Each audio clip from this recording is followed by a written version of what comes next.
السلام علیکم ورحمۃ اللہ وبرکاتہ۔ الحمد للہ کفی والسلام علی عبادہ الذین اصطفی، اما بعد۔ حضرات، سورہ یونس کے بعد سورہ ہود ہے۔ یہ مکی سورہ ہے۔ اس کے اندر بھی اللہ تعالیٰ نے انبیاء علیہم السلام کے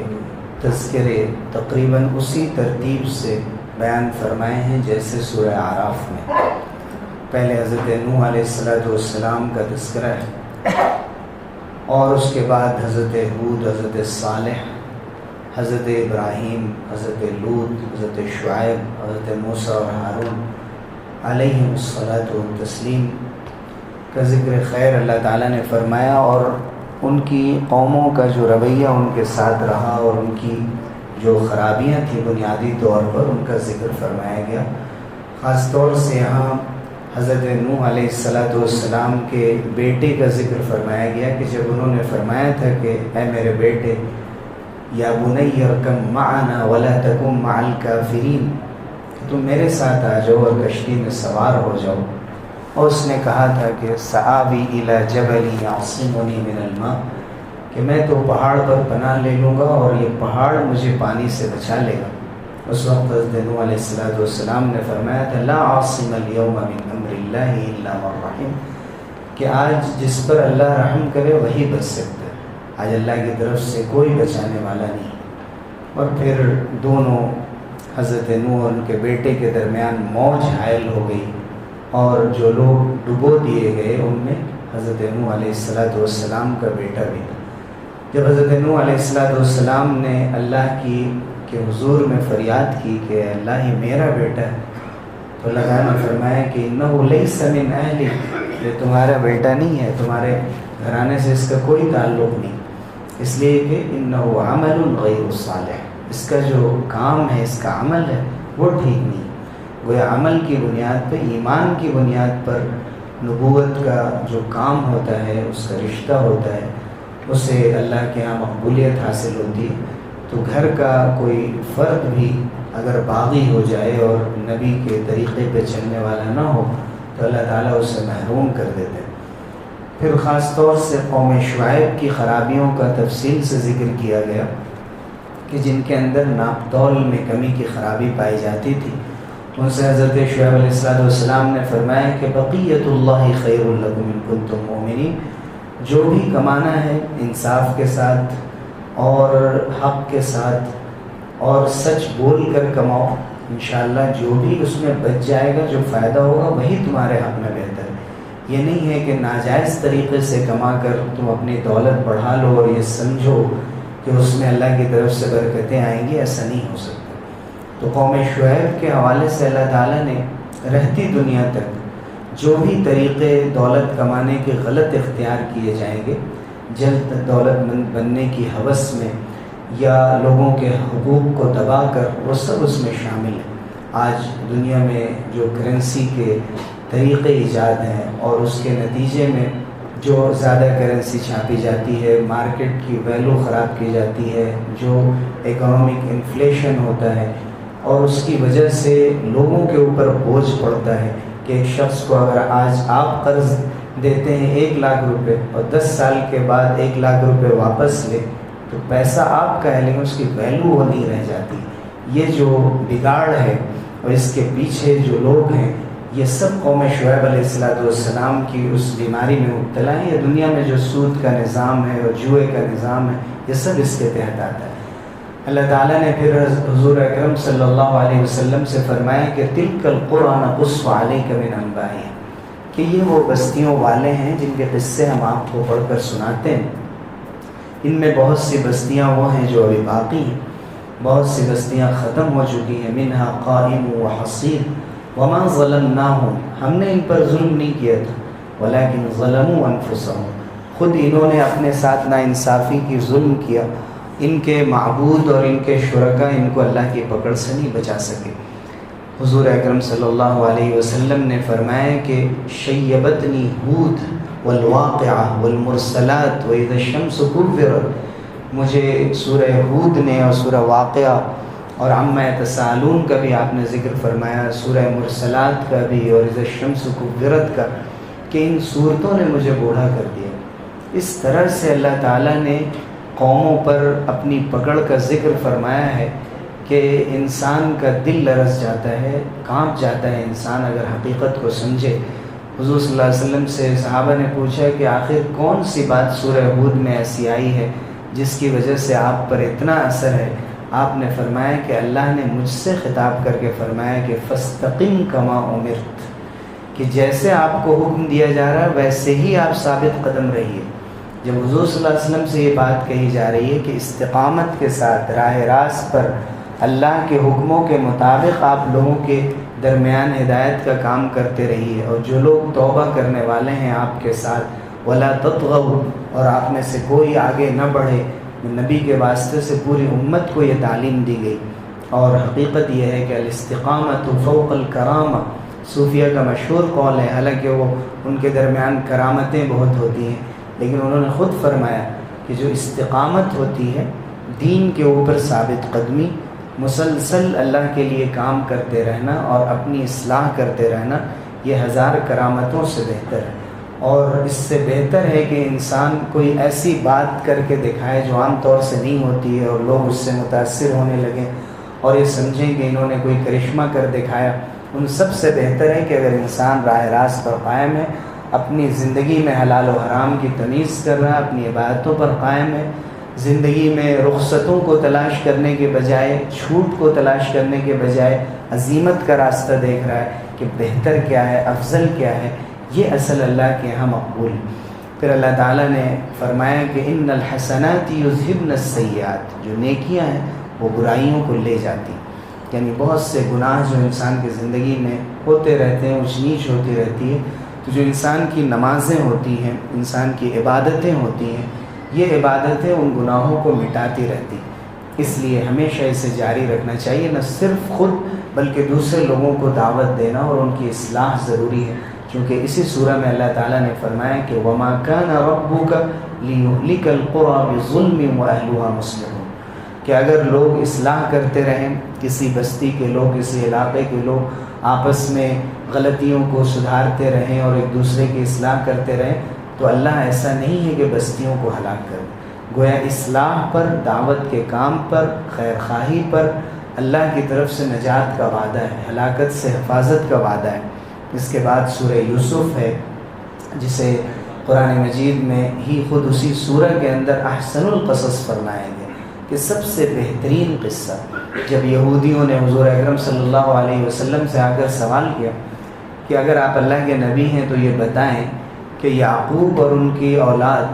شام سے مصر کیسے منتقل ہوئی تھی، تو حضور اکرم صلی اللہ علیہ وسلم کے اوپر پوری سورہ یوسف نازل ہوئی،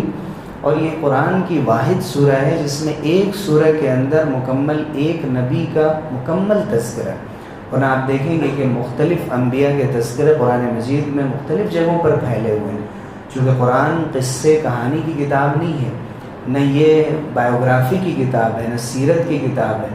بلکہ قرآن ضرورت کے مطابق ہر طرح کی باتیں بیان کرتا ہے، کہیں تاریخ بھی ہے، کہیں سیرت بھی ہے، لیکن اصل مقصد ہے عبرت، اصل مقصد ہے نصیحت، اصل مقصد ہے انسان عمل پر آمادہ ہو۔ لیکن اللہ تعالیٰ نے حضرت یوسف علیہ السلام کا تذکرہ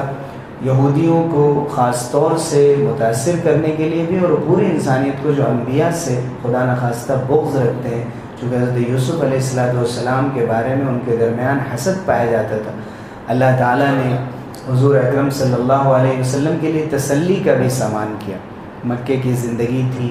اور وہاں بھی وہی صورتحال تھی جو حضرت یوسف علیہ السلام کے ساتھ پیش آئی، کہ تکلیف اور مشقتوں کا دور، اور ان لوگوں کی طرف سے دکھ پہنچ رہے تھے، زخم لگ رہے تھے، کہ جیسے حضرت یوسف علیہ السلام کے بھائیوں کی طرف سے، ایسے ہی حضور اکرم صلی اللہ علیہ وسلم کے بالکل قریبی رشتہ داروں کی طرف سے حضور اکرم صلی اللہ علیہ وسلم کا بائیکاٹ کیا جا رہا تھا۔ حضور اکرم صلی اللہ علیہ وسلم کو جب اللہ تعالیٰ نے عروج عطا کیا، مدینہ کی زندگی میں آپ صلی اللہ علیہ وسلم کو اللہ نے حکومت قائم کرنے کا موقع دیا اور ریاست مدینہ قائم ہوئی، آپ دیکھیں کہ ایسے ہی حضرت یوسف علیہ السلام کو اللہ تعالیٰ نے عزیز مصر کے گھر تک پہنچایا، اور وہاں ان کو آپ کہہ سکتے ہیں کہ آج کے دور میں ریونیو منسٹر یا فائنانس منسٹر بنایا، اور وہاں جا کر انہوں نے دکھایا کہ انی حفیظ علیم، کہ بڑے سے بڑے عہدے پر پہنچنے کے باوجود بھی میں حفاظت کرنا بھی جانتا ہوں، اور میرے اندر صلاحیت بھی ہے، میں اس فن سے بھی واقف ہوں کہ لوگوں میں کیسے غلے تقسیم کیے جائیں اور راشننگ کنٹرول کا کیا نظام ہونا چاہیے، قحط کے زمانے میں کیسے ڈیزاسٹر مینجمنٹ ہونا چاہیے، یہ ساری باتیں سورہ یوسف میں بتائی گئی۔ اور حضور اکرم صلی اللہ علیہ وسلم کو بلندی نصیب ہوئی، اور فتح مکہ میں جب آپ کو موقع ملا کہ دشمنوں سے بدلہ لیں تو آپ صلی اللہ علیہ وسلم نے معاف کر دیا۔ جب دشمنوں کی گردنیں جھکی ہوئی تھیں تو آپ صلی اللہ علیہ وسلم چاہتے تو آسانی سے ان کو ملیامیٹ کر سکتے تھے، ختم کر سکتے تھے، لیکن آپ نے معاف کر دیا۔ حضرت یوسف علیہ السلام نے بھی اپنے بھائیوں کو معاف کر دیا تھا۔ تو حضور صلی اللہ علیہ وسلم کو دلاسا دیا گیا، تسلی دی گئی حضرت یوسف علیہ السلام کے پورے واقعے سے۔ حضور سے جب حضرت یوسف کے بارے میں سوال کیا گیا تو آپ نے فرمایا کہ کریم ابن کریم ابن کریم ابن کریم یوسف ابن یعقوب ابن اسحاق ابن ابراہیم، کہ یہ وہ سلسلہ ہے کہ خود نبی، ان کے والد نبی، ان کے دادا نبی، پردادا نبی، وہ کریم ہیں، بہت ہی شریف انسان، ان کے والد شریف، ان کے دادا شریف، ان کے پردادا شریف، ایک پورا گھرانہ شریف النسب خاندان کا، جن کے لیے اللہ تعالیٰ نے نبوت اور رسالت کو منتخب کر لیا اور ان لوگوں کو اپنے دین کی خدمت کے لیے اور انسانیت کی خدمت کے لیے منتخب کر لیا۔ پھر اللہ تعالیٰ نے سورہ یوسف کے اندر مختلف ہدایات اور رحمتوں کا تذکرہ، حضرت یوسف علیہ السلام کے بھائیوں کا وہ حسد ہو اور ان کے ساتھ ان کا اتنا بدترین سلوک کہ ان کو اندھیرے کنویں کے اندر ڈال دینا، پھر اللہ کی مدد کا پہنچنا کہ کوئی آئے اور ان کو لے جا کر بازار میں بیچ دے، اور وہاں سے وہ ایک شاہی گھرانے میں پہنچتے ہیں۔ شاہی گھرانے میں دوسرا فتنہ کہ وہاں کی جو خاتون ہے، حالانکہ ان کی چھوٹی عمر تھی اور بڑی عمر کی وہ خاتون، لیکن زلیخا نے حضرت یوسف علیہ السلام کو اپنے عشق کے جال میں پھنسانا چاہا۔ وہاں حضرت یوسف علیہ السلام نے ایک نمونہ قائم کیا اور اللہ کے سامنے دعا کی، معاذ اللہ، میں اللہ کی پناہ میں آتا ہوں، انہو ربی، وہ میرا رب ہے، احسن مثوائی، کہاں سے نکال کر اس نے مجھے کہاں پہنچایا ہے۔ آج میں دنیا کی موج مستی میں لگ جاؤں گا، برائی میرے سامنے ہوگی لیکن میں نظر اٹھا کر نہیں دیکھوں گا، اور اتنے بدترین فتنے میں ان کو مبتلا کرنے کی کوشش کی گئی لیکن انہوں نے دامن بچایا۔ ہمارے لیے، نوجوانوں کے لیے خاص طور سے اس میں سبق ہے کہ آج حضرت یوسف کی طرح کسی کی آزمائش نہیں ہے، لیکن ہم خود برائیوں کی طرف جا رہے ہیں۔ حضرت یوسف علیہ السلام کو اس کے بدلے میں جیل کی سزا ہوئی، جیل میں بھی انہوں نے اپنی دعوتیں جاری رکھی۔ یہاں خواب کی تعبیر کے ذریعے سے ان کا تعارف ہوا، انہوں نے دو ساتھیوں کو خواب کی تعبیر بتائی، وہاں سے بادشاہوں میں ان کا تعارف ہوا، بادشاہ نے خواب کی تعبیر پوچھی، جب حضرت یوسف علیہ السلام نے ان کو خواب کی تعبیر بتائی، اور اس کے بعد وہاں سے پھر وہ عہدے پر آئے اور منصب پر آئے، اور پھر ان کے بھائیوں کو اللہ تعالیٰ نے ان کے سامنے ایک ضرورت مند کے طور پر لا کھڑا کیا کہ قحط کے زمانے میں کھانے کو نہیں۔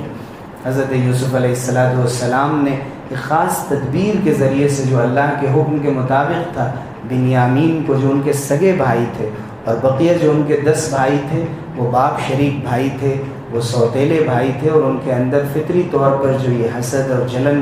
اور ایک طرح کی دوری ہوتی ہے وہ موجود تھی، لیکن حضرت یوسف علیہ السلام نے نہ صرف یہ کہ ان کی مدد کی، اور بار بار جب وہ حضرت یوسف کے پاس آئے اور یہاں تک کہا، نبی کی اولاد، اوفی لنا الکیل وتصدق علینا، کہ آپ ہمیں پوری طرح سے غلہ عطا فرمائیے اور صدقہ کر دیجئے، کچھ نواز دیجئے، اللہ تعالیٰ صدقہ کرنے والوں کو پسند کرتا ہے۔ حضرت یوسف نے پوچھا، کچھ یاد ہے تم نے یوسف کے ساتھ اور اس کے بھائی کے ساتھ کیا کیا تھا؟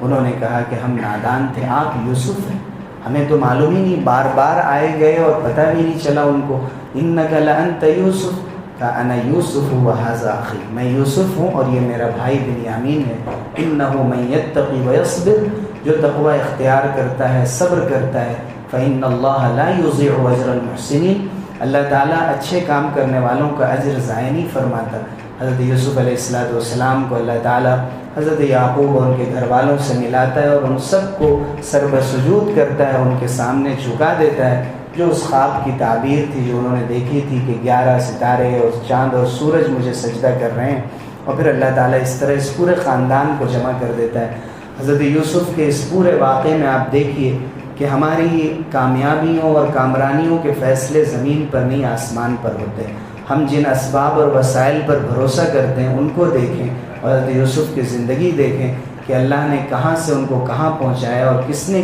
کیسی کیسی سازشیں کی، لیکن سب سے نکال کر اللہ تعالیٰ نے ان کو بلندیاں عطا کی. اور جب اس بلندی پہ پہنچے تو دعا کی، فاطر السماوات والارض، آسمان و زمین کے مالک، انت ولی فی الدنیا والآخرہ، آپ ہی دنیا اور آخرت میں میرے ولی اور میرے دوست اور میرے کارساز ہیں. توفنی مسلمن، مجھے اسلام کی حالت میں وفات دیجیے. والحقنی بالصالحین، مجھے نیک لوگوں میں شامل فرما دیجیے. اللہ تعالی ہم سب لوگوں کو زندگی میں کامیاب فرمائے، ہر طرح کی سازشوں سے محفوظ رکھے اور ہمارے خوابوں کی اچھی تعبیر دے. آمین. وآخر دعوانا الحمدللہ.